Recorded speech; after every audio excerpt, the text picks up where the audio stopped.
આવી વાત આપણા લક્ષમાં બેસતી નથી કે જ્યારે સંકિત આત્મદર્શન થાય, અંશે અનુભવ થાય. જ્ઞાનીએ લખ્યું છે કે 4થા ગુણસ્થાનકથી 13મા ગુણસ્થાનક સુધી આત્માનો અનુભવ તો સરખો જ છે. મીરાને સંકિત થયું, નરસિંહને થયું, કબીરને થયું, સુરદાસને થયું, જેટલા પ્રમાણમાં થયું. તરતમ્યતાનો ભેદ હશે, પણ એને દેહાતીત એ સ્વરૂપ છે એનો થોડો પણ એની ઝલક એને મળી ગઈ. પરમાર્થનો અનુભવમાં હશે પ્રતીતિ, તો એને ભેદ નથી. આ બધા જ્ઞાનીઓના ચરિત્ર વાંચીએ તો એને કોઈ બીજા દર્શનની અંદર કોઈ જ્ઞાની હોય ને કોઈને પ્રાપ્ત થયો આત્મા, તો એની સાથે એનો વિરોધ નથી. કૃપાળુદેવને કબીરનો કંઈ વિરોધ નથી. એ તો કે કણબી અને કોળી જેવી જ્ઞાતિની અંદર પણ આવા મહાત્માઓ હોય છે. હા, બરોબર છે, કોઈ માર્ગાનુસારી હોય, હજુ પેલા સંકિતમાં છે, બીજામાં નથી ગયા. એ જે ગયો તે પણ સંકિતની ધારામાં છે, આત્માની ધારામાં છે. અને આત્મા જો બધાનો સમાન છે તો કોઈ પણ દર્શન હોય એમાં ભેદ ન કરાય. પછી ભેદની દ્રષ્ટિ આવી ત્યાં સમજી લેવું કે આપણું સંકિતનું જ્ઞાન અધૂરું છે. અને બીજો પક્ષ, પક્ષ એટલે પોતાનું જે કહ્યું, પોતાનો સંપ્રદાય, પોતાના ગુરુ, પોતાનો સંઘાડો, પોતાનો ગોચ, એ જ મહાત્મા, બસ બાકીના નહીં કોઈ. એવા ગાંઠ વાળીને બે છે આ તો બધા. નમૂના છે, નમૂના બધા. શું કેવું એને? પ્રભુ પક્ષ ક્યાંથી આવ્યો? અરે આગમમાં જ 15 ભેદે સિદ્ધ કયા છે. પુરુષ, સ્ત્રી, નપુસક, સ્વલિંગ, પરલિંગ, ગૃહસ્થી, સંસારી, અન્ય લિંગ, અન્ય મત, 15 પ્રકારના ભેદ તો શાસ્ત્રમાં આપ્યા છે સિદ્ધ થવાના. તો 15 ભેદે સિદ્ધ થાય એમાં એને પોતાનો પક્ષ ક્યાંથી? દીક્ષા નથી લીધી, અમારી મુપત્તિ બાંધી નથી, ન થાય. કપડા ઉતાર્યા નથી, ન થાય. આ બધા ક્યાંથી તોફાન શરૂ થઈ ગયા છે કંઈ ખબર નથી પડતી. કારણ કે જગત મતાર્થમાં અને મોહાંધમાં અંધ બન્યું છે.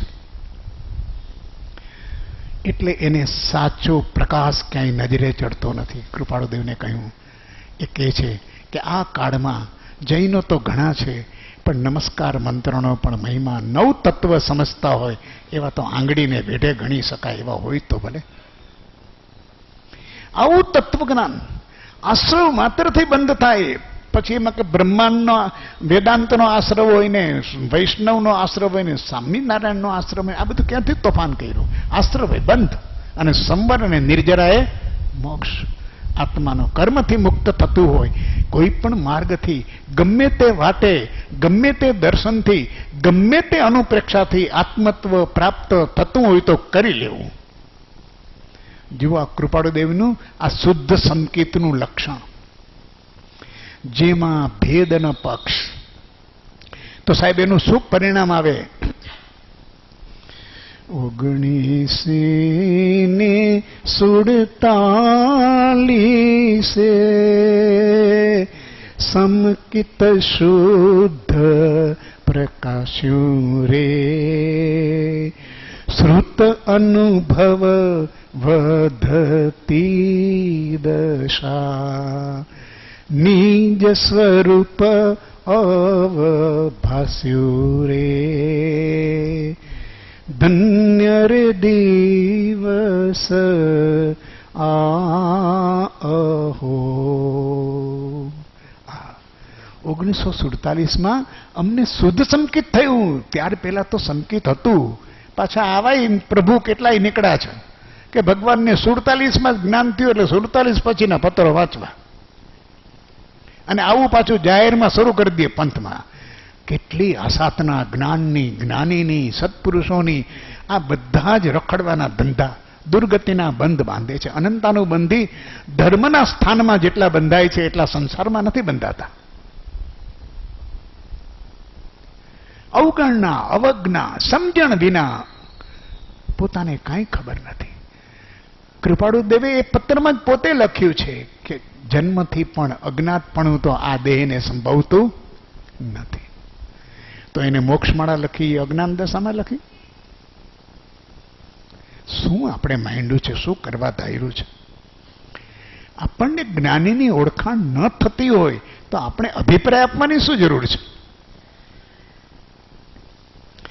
આ તો શુદ્ધ થયું. એટલે લખ્યું કે જૈનનો આગ્રહ મટી ગયો અમારો.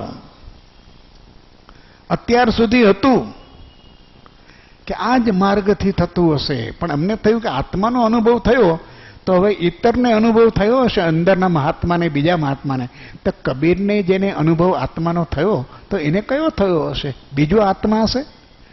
આત્મા તો એક જ છે, આત્મદ્રવ્ય એક જ છે, સનાતન છે, સત છે, ચૈતન્યમય છે.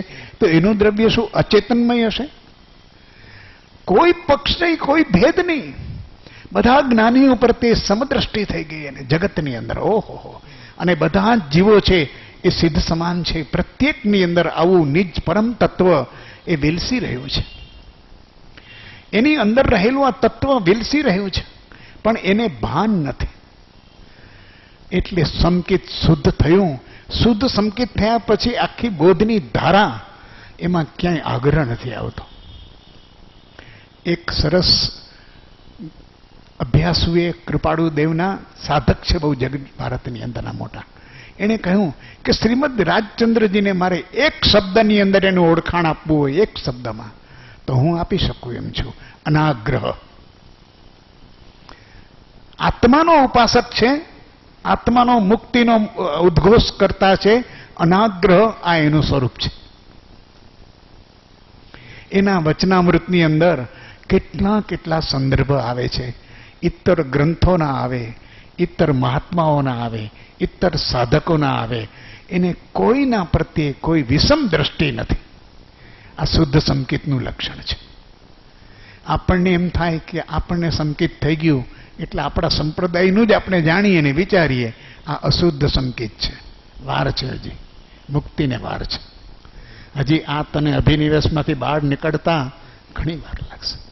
અને એમાંય આગ્રહની પકડમાંથી છૂટવું બહુ આકરું છે. જૂના હોય તો ઠીક છે, પણ નવા જો બંધાઈ ગયા હોય ને તો એમાંથી છૂટવું તો બહુ આકરું છે. આપણે તે એટલા માટે કહેવત બની ગઈ છે, ખોટું નથી, કે વટલાયેલો મુસલમાન 5 વારની 6 વાર નમાજ પડે. એમ કેટલાકને આવું ડાપણ આવી ગયું ને કે અમને બહુ જ્ઞાન મળી ગયું, ગુરુ મળી ગયા, એ વધારે આવી પ્રકારના હોય આગ્રહી. એટલે એનો આગ્રહ છૂટવો બહુ આકરો છે. એની પકડ છૂટવી આકરી છે. અને પકડ છે એના જેવો કોઈ બીજો બંધનું સ્વરૂપ નથી. મુનિ જગતને 2 મોટા બંધન છે જીવને. એક પોતાનો સ્વચ્છંદ અને બીજો પ્રતિબંધ. આનામાં 2 છે, સ્વચ્છંદે છે અને પ્રતિબંધે છે. આ શુદ્ધ સંકેતનો ધણી નથી.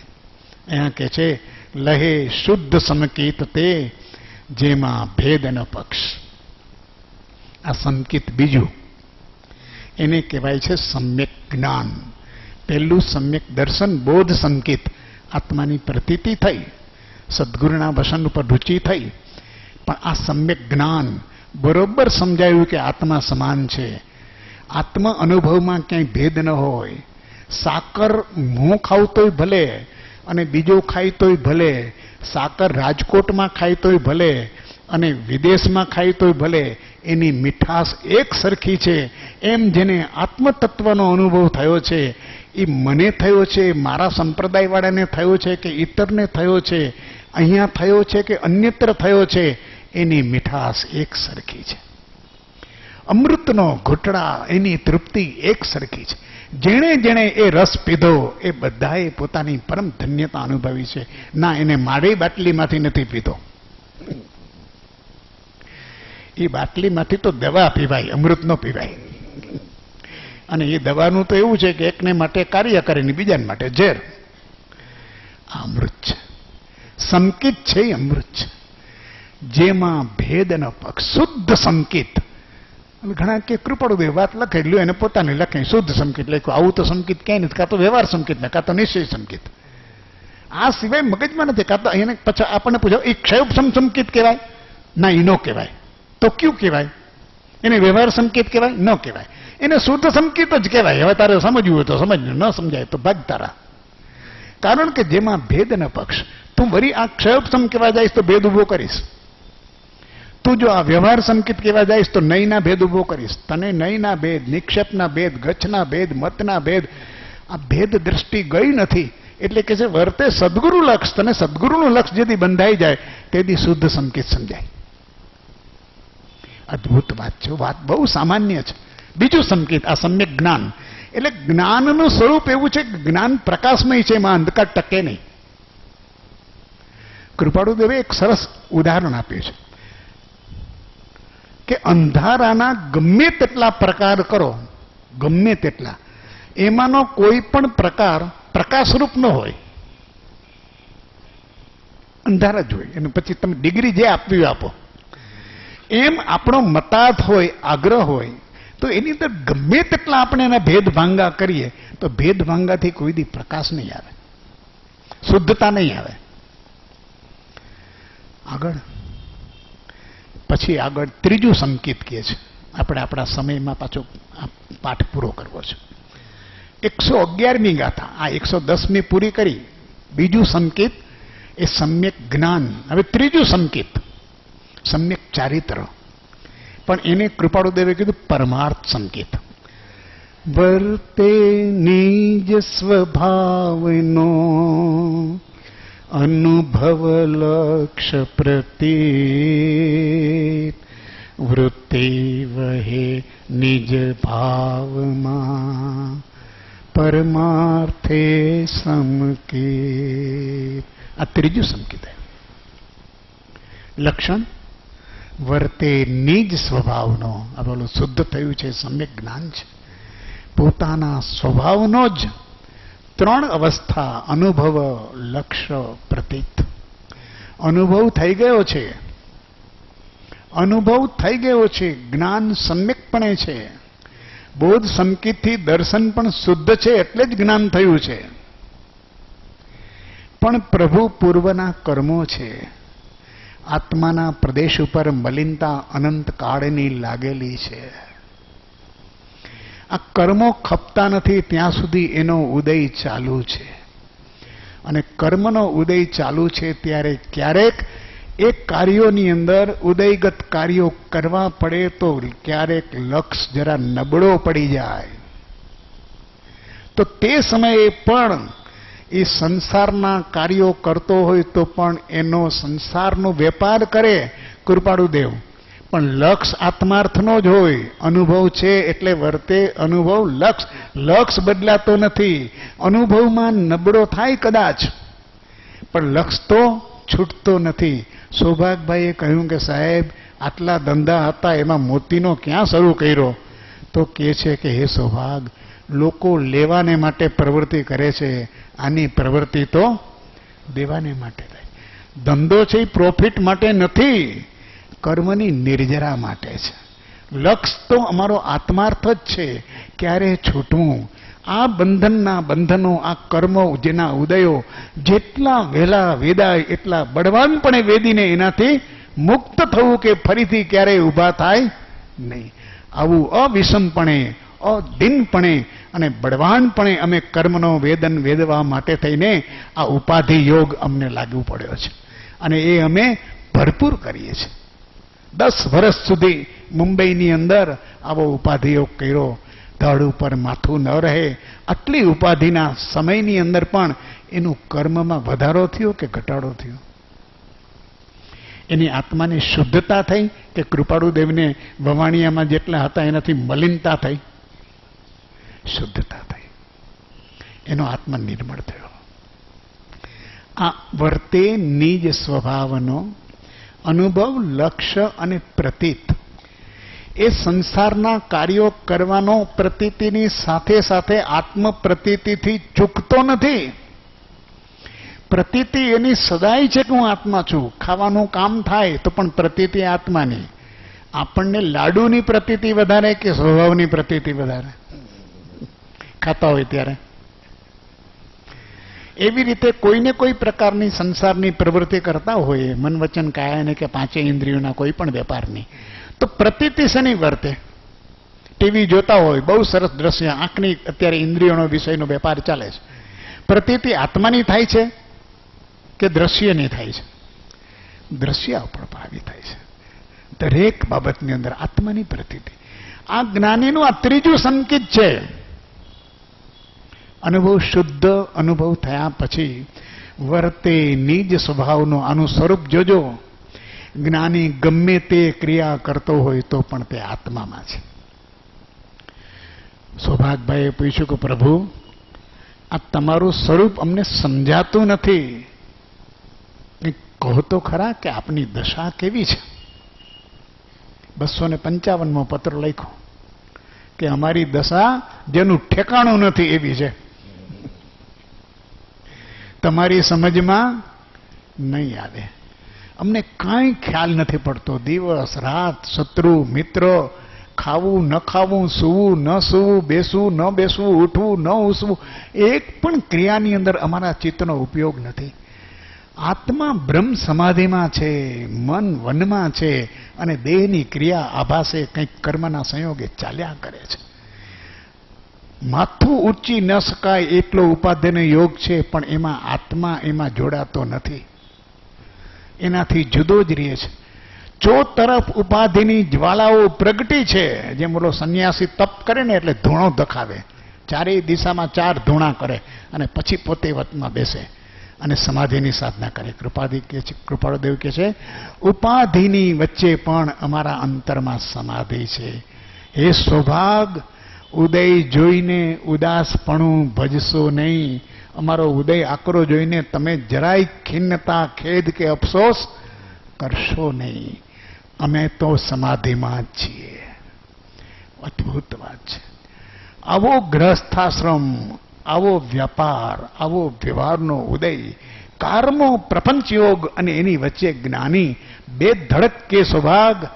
અમે સમાધિમાં, અત્રે આત્મસમાધિ વર્તે છે. અરે પ્રભુ, તમને આવા વ્યવહારના ઉદય વચ્ચે આત્મસમાધિ વર્તે છે. પરમાર્થ સંકેત વર્તે નિજ સ્વભાવનો અનુભવ લક્ષ્ય પ્રતીત. એટલે એની અંદર હવે અમારે તો વૃત્તિ વહી નિજ ભાવમાં. લક્ષ્ય શું છે? તો કે હવે વૃત્તિ સ્વરૂપમાં સ્થિર થવા તરફ જ રહે છે. વૃત્તિ ઉઠે, ઉદય આવે એટલે વૃત્તિ ઉઠે, એ બહારના તરફ જાય અને તરત જ ચિંતનની ધારા એમ કે કર્મનો ઉદય છે, આ ઉદયગત અવસ્થા છે. બસ એનું ધ્યાન આપી દીધું, વાત પૂરી થઈ ગઈ.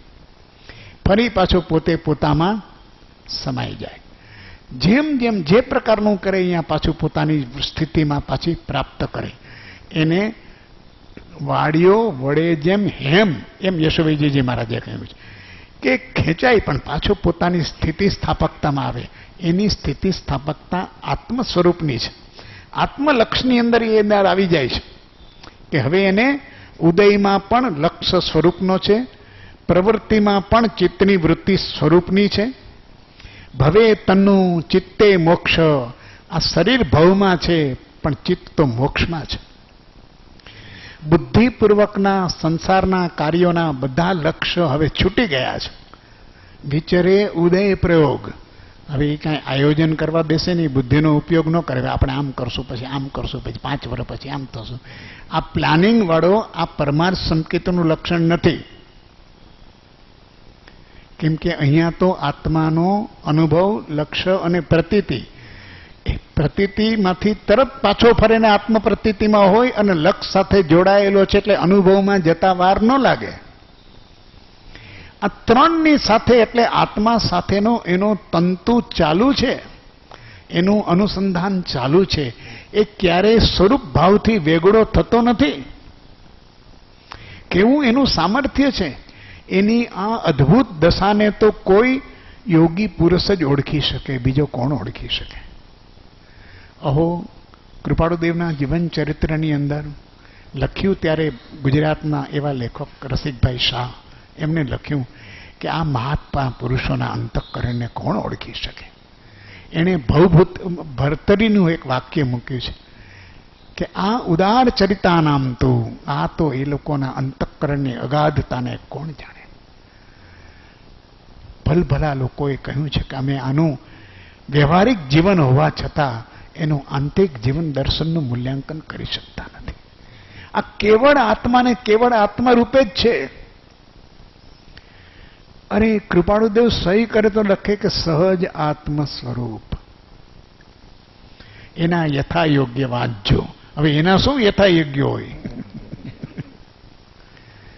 સહજ સહજ આત્મ સ્વરૂપના. આ પુરુષ આત્મા રૂપે જન્મ્યો, સહજાત્મ સ્વરૂપે જીવ્યો અને પરમાત્મા સ્વરૂપે સમાધિસ્થ થયો. હવે એને પરિભ્રમણના ચક્કર તૂટી ગયા.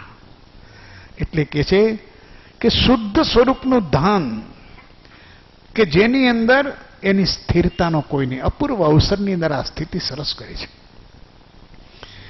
દર્શન મોહ વ્યતીત થઈ ઉપજ્યો બોધ જે દેહ ભિન્ન કેવળ ચૈતન્યનું જ્ઞાન જો તેથી પ્રક્ષીણ ચારિત્ર મોહ વિલોકીએ વર્તે એવું શુદ્ધ સ્વરૂપનું ધ્યાન જો અપૂર્વ અવસર એવો ક્યારે આવશે.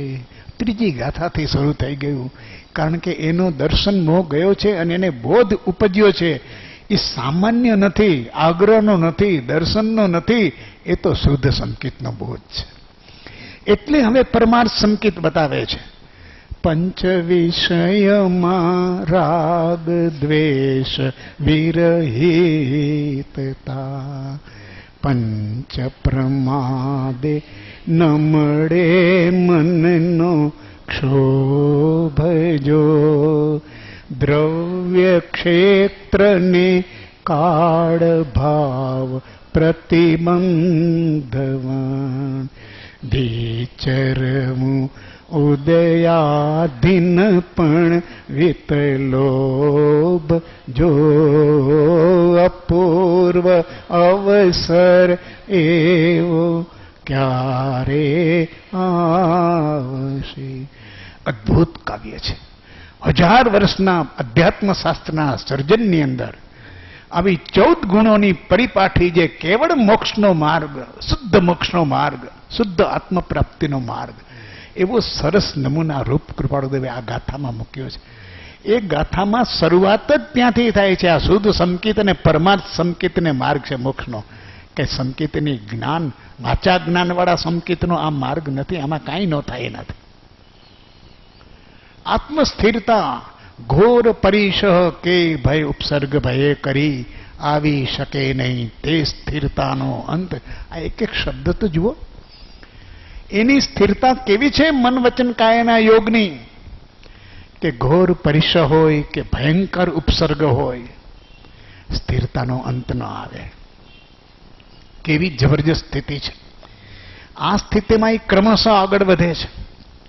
એના મન વચન કાયાના કદાચ ઉપયોગના યોગની હેતુ હશે તો સંયમના હેતુથી યોગ પ્રવર્તના સ્વરૂપ લક્ષે જીન આજ્ઞા આધીન જો. તે પણ ક્ષણ ક્ષણ ઘટતી જાતી સ્થિતિમાં એના મન વચન કાયાના યોગની પ્રવૃત્તિ ક્ષણે ક્ષણે ઘટે, વધે નહીં.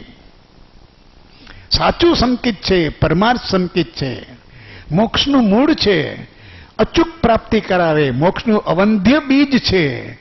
એ બીજ વૃક્ષ થયે છૂટકો છે. એને અવંધ્ય બીજ શાસ્ત્રમાં હરિભદ્ર સુરીએ કહ્યું છે કે મોક્ષનું અવંધ્ય બીજ છે. અનફેઇલિંગ, અચૂક ઉપાય, ફેલ ન જાય, નિષ્ફળ ન જાય. આવી અદ્ભુત જે ત્રીજી ગાથા, ચોથી ગાથા, પાંચમી ગાથા. દ્રવ્યનો પ્રતિબંધ નહીં, ક્ષેત્રનો પ્રતિબંધ નહીં, કાળનો પ્રતિબંધ નહીં, ભાવનો પ્રતિબંધ નહીં. આ પોતાના જુદા જુદા ગ્રહી રાખેલા ભાવો એનો પણ નહીં. પ્રતિબંધમાં જ્ઞાનીને કોઈ પ્રતિબંધ બાંધતો નથી. અને જે પ્રતિબંધ બંધાઈને પ્રતિબંધના સ્વરૂપમાં જેની ચર્યા છે એનું જ્ઞાન હજુ શુદ્ધતાને પામ્યું નથી. નામનું છે, ઠીક છે, ચડોતર છે, ચોથા ગુણસ્થાનકથી 14 સુધીની સ્થિતિ છે, માન્ય છે. અને એની અનંત શ્રેણીઓ છે, એ પણ માન્ય છે. પણ જે શ્રેણી નથી એવી સ્થાપિત કરી દેવી એ તો વિતરાગના માર્ગની આજ્ઞાની અવમાનના છે. અહીંયા તો એના લક્ષણ સ્પષ્ટ આપ્યા છે. બુદ્ધુ પોતે એને પ્રમાણી શકે છે. જ્યાં સુધી દ્રવ્યનો પ્રતિબંધ છે કે મારે આ જ જોઈને આ ન જોઈને આ હાલશે ને, દ્રવ્યમાં માણસ, જળ, ચેતન, સંયોગ બધાય હોય. એને એના પોતાઓ હોય, વાલા હોય, દવલા હોય, ગુરુ હોય, ચેલા હોય, ચેલકા હોય જોઈ, અને ચમચાઓ પણ જોઈ. એ વિના હાલે નહીં. ક્ષેત્ર અહીંયા જ જોઈ, અહીંયા જ આપણો પ્રભાવ, આપણે બીજે ન જવાય, આપણી સાધના અહીંયા જ થાય. લોક સમુદાય વિના નહીં થાય. ઘણું ઘણું છે. ક્ષેત્રના પ્રતિબંધ કાંઈ જેવા તેવા છે. એક ક્ષેત્રમાંથી બીજા ક્ષેત્રમાં જાય નહીં. અમારું ચાતુર્માસ અહીંયા જ થશે, બીજે નહીં થાય. રાજકોટ છોડીને જાય નહીં. શેરી શેરીના અપાસરા બુક કરાવી લીધા હોય. ક્યાંય બીજો કોઈ સાધુ સંત આવે છે તો એને આ ગામમાં પેસવાની જગ્યા ન મળે. બધી જ જગ્યાએ ઠાણા થાપીને બેસી ગયા છે. ગામડામાં ક્યાંય જવું નથી, બીજા સ્થાનમાં ક્યાંય જવું નથી. ધર્મની પ્રભાવનાનો ભાવ હોય તો ક્યાંય કોઈ નહીં, પોતે બેઠા છે. ક્ષેત્રનો પ્રતિબંધ. અહીંયા ડોક્ટરો મળે ને અહીંયા મળે. તો તમે માંદા છો કે દીક્ષિત છો? આત્મકલ્યાણના સાધુ છો કે હોસ્પિટલના દર્દી છો? જ્યારે પૂછી દે કે એમ કે કહો અમે બહાર જઈએ તો શું થાય, પછી ત્યાં શું થાય કે ડોક્ટરોને દેવાના સારવારનો. તો સારવાર માટે આ દીક્ષા લીધી છે, આ ગોળીઓ ખાવા માટે દીક્ષા લીધી છે. કેટલું બધું ઘોર અજ્ઞાન. આમાં ક્યાં વાત રહી? ભગવાનનો માર્ગ આ ક્ષેત્રના પ્રતિબંધ રાખીને બેઠા છે, કાળના પ્રતિબંધ રાખીને બેઠા છે. અહીંયા આમ થાય ને આ કાળે આ થાય ને આ થાય ને, આ ગરમીનો કાળ છે ને ઠંડીનો કાળ છે ને અહીંયા આમ થઈ જાય ને. કેટલી કેટલી પ્રકારનું આયોજન આપણું. આ બધા જ આપણા પ્રતિબંધ છે. એ પ્રતિબંધ જ્યાં સુધી વર્તે છે ત્યાં સુધી ભગવાન મહાવીરના ચારિત્રનું કલ્પસૂત્રમાં વાંચન કરીએ અને ભગવાનને અનુકૂળતા હતી તો ભગવાને કહ્યું કે આ તો પ્રતિબંધ થશે. આવા આપણને પરિચિત સ્થાનમાં ન રહેવાય. દ્વિજંત આશ્રમનો ત્યાગ કર્યો પ્રભુએ અને અનાર્ય દેશ ભણી પ્રયાણ કર્યું. લોકોએ ભગવાનની પાછળ શિકારી કૂતરા દોડાવ્યા. એવા 12 વર્ષ સુધી એવા પરિસને ઉપસર્ગ. પ્રભુએ કહ્યું કે જ્ઞાનીને પ્રતિબંધ ન હોય, કોઈ પ્રતિબંધ નહીં. અને 12.5 વર્ષની અંદર કર્મોની નિર્જરા કરી એને કેવળ જ્ઞાન પ્રાપ્ત થયા વિના રહે નહીં. આ સ્વરૂપ છે પરમાર્થ સંકિતનું. એની વૃત્તિ ન દ્રવ્યમાં જાય, ન ક્ષેત્રમાં જાય, ન કાળમાં જાય, ન ભાવમાં જાય. આ મારી ભક્તિનો કરતા છે માટે મારો શિષ્ય છે. 6 પદનો પત્ર. એવું જેણે કદાપી વિચાર્યું નથી. આ સદગુરુની મહાનતા તો જુઓ. સદગુરુ શબ્દ બોલવો તો બહુ સરળ છે અને ફેશન છે અત્યારે. ફેમિલી ડોક્ટર હોય એમ ફેમિલી ગુરુ.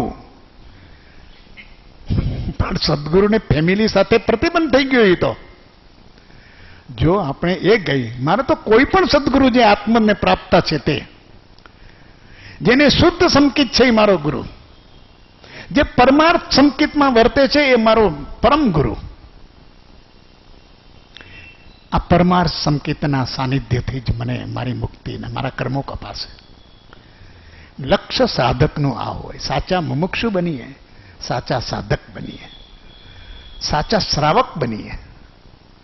ભગવાનનું અનુયાયી બનવું છે તો પ્રભુના માર્ગની ક્યાંય બાંધછોડ આપણે આપણી રીતે કરતા શીખી ન જઈએ. આપણાથી ન થાય તો નિર્બળતાનો અહેસાસ કરીએ કે પ્રભુ કેવા કર્મો પૂર્વે મેં બાંધ્યા હશે કે આ કર્મોથી હું મારા ભાવ અનુસાર ચાલી શકતો નથી. મારી કેટલી બધી લાચારી છે, કેટલી બધી પરવસતા છે. પ્રભુ કેટલો દિનહીન હું છું કે મને આ સમજ હોવા છતાં હું તારી સાથે તારા માર્ગમાં તારા આદેશનું પાલન કરી શકતો નથી. આવો જેને ખેદ છે અંતરમાં. ખેદની વાત પછી ક્યાં કેવું. ઘણાને તો પોતાના પ્રતિબંધ એ પોતાનો ઉલ્લાસ સમજે છે પોતાની નબળાઈ, પણ એને પોતાનો અભિમાન સમજે છે. એને પોતાનો ગૌરવનો વિષય સમજે છે કે મારે તો આમ જ જોઈને, મારે તો આમ જ હાલે. અરે ભાઈ, આ બધા પાપના ખેલ છે. આ છૂટવાના માર્ગ નથી. વૃત્તિ વહે નિજ ભાવમાં. વૃત્તિ ઊભી થાય, નિમિત્તને કારણ વૃત્તિ ચલિત થાય, સંગને કારણે વૃત્તિ ચલિત થાય, સંબંધને કારણે વૃત્તિ ચલિત થાય.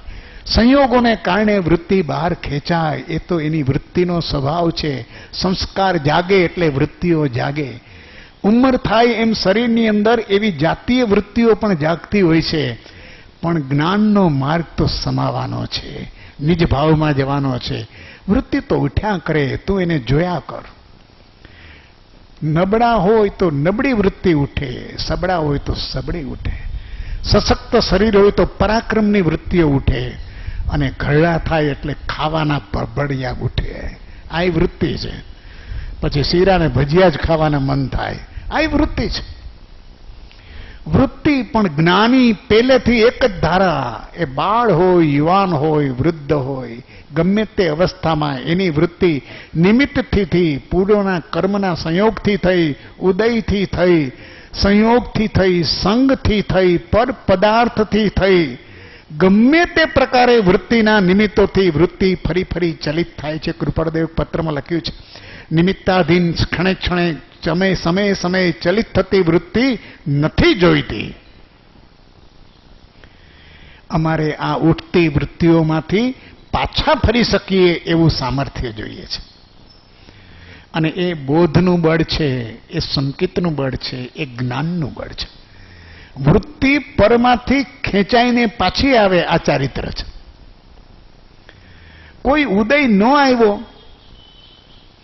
કોઈ ઉદય ન આવ્યો અને આપણે એક ક્રિયા કરી લીધી, એ ચારિત્રનો પરિચાયક નથી. ઘણીવાર આપણે ઉદયથી જૈન છીએ, જન્મથી જૈન છીએ, અને માની લો કે અમે ઘણા આગળ છીએ બીજા કરતા. કર્મથી જૈન જ્યારે આપણે થઈએ, સાધનાથી જૈન થઈએ, ત્યારે આપણું જૈનત્વ આપણને ઉપકારી થાય. બાકી થાય ખરું?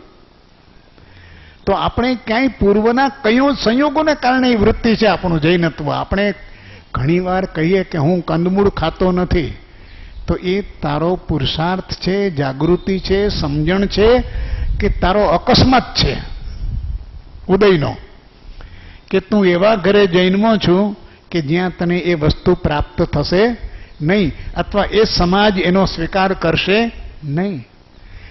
તો વૃત્તિ તો ત્યારે તારી કે બધી જ પ્રતિકૂળતા હોય. અન્ય જ્ઞાતિના લોકોને પણ પરમ કૃપાળુ દેવનો યોગ થયો તો એણે નક્કી કર્યું કે બસ હવે આ પ્રકારના 7 વ્યસન ત્યાગ. આખો ચરોતરનો પ્રદેશ, 1.25 લાખ પટેલ, કણબી, ખેડૂત, કોળી, આ બધા વર્ગ લાગટ ભગવાનના માર્ગની અંદર જોડાઈ ગયા. અને આજે પણ કાવીઠા ગામમાં જાઓ, સિમરડામાં જાઓ, ગામમાં સાંજે સોપો પડી જાય કે ભાઈ હવે અહીંયા કંઈ ખાવા પીવાનું મળશે નહીં, તો કે આ ગામ તો પટેલનું છે. ના, પટેલ નહીં, આ ગામ તો બાપજીનું છે, કૃપાળુ દેવનું છે. આટલો બધો દ્રઢ ભાવ. અને વિદેશમાં વસે છે એ લોકો, તો ઘરે ઘરેથી 1 કે 2 પરિવાર ત્યાં હોય, અને છતાં પણ એની દ્રઢતા આચારની બાબતમાં, વૃત્તિની બાબતમાં આપણા જૈનો પણ ગયા છે. કોઈએ ત્યાં જઈને પરબ શરૂ કર્યા છે ઘરમાં, દારૂના પબ. ત્યારે આ એવા છે, ઇતર છે, છતાં સ્પર્શ નથી. નહીં, ભગવાનની આજ્ઞા નથી. 7 વ્યસનનો ત્યાગ. આપણે સર્વેક્ષણ કરવું ઇતરમાં જે આવ્યા છે એનું, અને જૈનની અંદર છે. તો આપણને તો અકસ્માતથી મળેલો ધર્મ હોય તો ક્યારેક આપણી વૃત્તિ, આ તો દબાયેલી વૃત્તિ છે. જેવો મોકો મળે, ભારતમાંથી પાસપોર્ટ મળ્યો વિદેશનો, બીજી ક્ષણે પ્યાલી મોઢે માંડે કે માંડ છૂટો. હવે ક્યાં વાત કરવી? પરમાર્થ સંકેત એ શુદ્ધ સંકેતનું પરિણમન છે, અને એનું પરિણામ કસોટી એ છે કે વૃત્તિ વહે નિજ ભાવમાં પરમાર્થે સંકેત. ગમે તેમ સંસારના અનંત પૂતગલ પદાર્થો, અનંત રચનાઓ, એના અનંત વર્ણો, રસ, ગંધ, સ્પર્શ, અનંત વિષયો છે, પણ એ વિષયમાં વૃત્તિ ન જાય, અને કદાચ કોઈ કારણે ગઈ હોય તો પણ તરત પાછી વળે, પોતાના સ્વરૂપમાં લીન થાય. એવું જેનું જ્ઞાન બળ છે, એવું જેનું બોધ બળ છે, એવું જેનું સંકેત શુદ્ધ અવસ્થાનું છે, આને જ્ઞાનીઓએ કહ્યું છે પરમાર્થ સંકેત. આ પરમાર્થ સંકેત પછી આગળ હજુ વિકાસનો ક્રમ વિશેષ અવસરે વાત કરીશું.